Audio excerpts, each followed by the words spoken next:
सुप्रभात प्यारे बच्चों। आज की इस हिंदी की कक्षा में हम पाठ 6 प्रेमचंद के फटे जूते के महत्वपूर्ण बिंदुओं को पढ़ेंगे।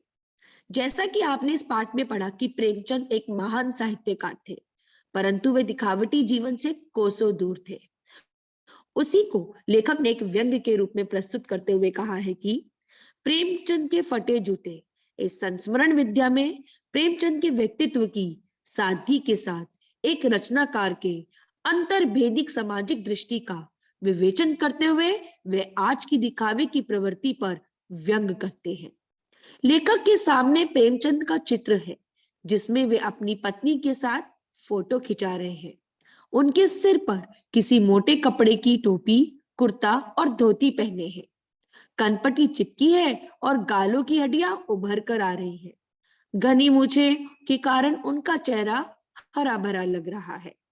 लेखक उनके जूतों के बारे में बात करते हुए बताते हैं कि उनके पांव में कैनवस के जूते हैं जिनके बंद बेतरीब ढंग से बंधे हैं।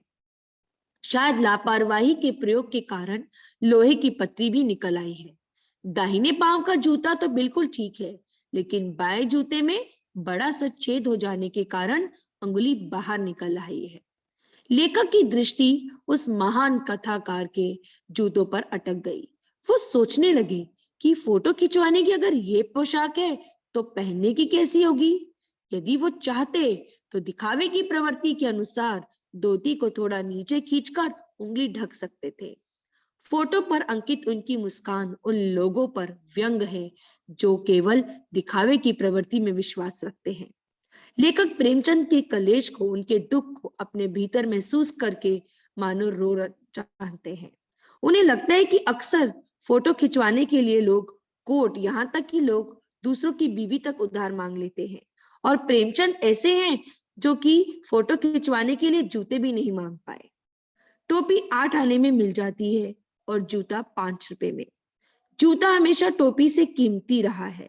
निश्चय ही प्रेमचंद के अनुसार जूते और टोपी के आनुपातिक मूल्य के वो मारे हुए थे।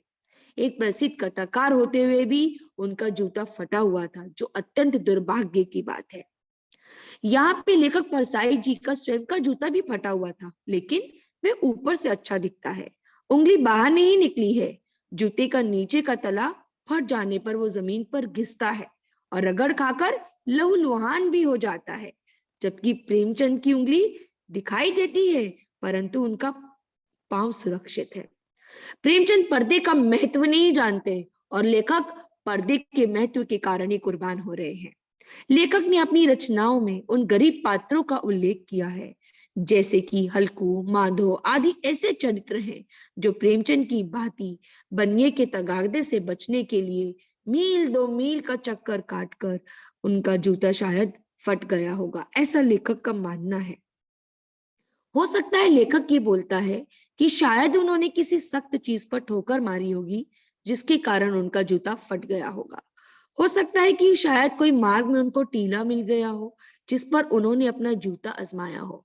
प्यारे बच्चों, यहाँ पे टीला समाज की बुराइयों के लिए प्रतीक है। अंत में लेखक महसूस करते हैं कि प्रेमचंद उन पर या उन पर हंस रहे लोगों पर उंगली छिपाए और तलुआ घिसाए जो लोग हैं उन पर व्यंग कर रहे हैं, जो दिखावे की प्रवृत्ति के कारण अपना संपूर्ण जीवन नष्ट कर देते हैं। प्रेमचंद की उंगली जरूर बाहर निकल आई है, परंतु पांव बचा हुआ है। तलुआ नष्ट हो गया है तो लेखक चलेंगे कैसे? प्रेमचंद इसी प्रश्न को बखूबी रूप से लेखक से पूछ रहे हैं।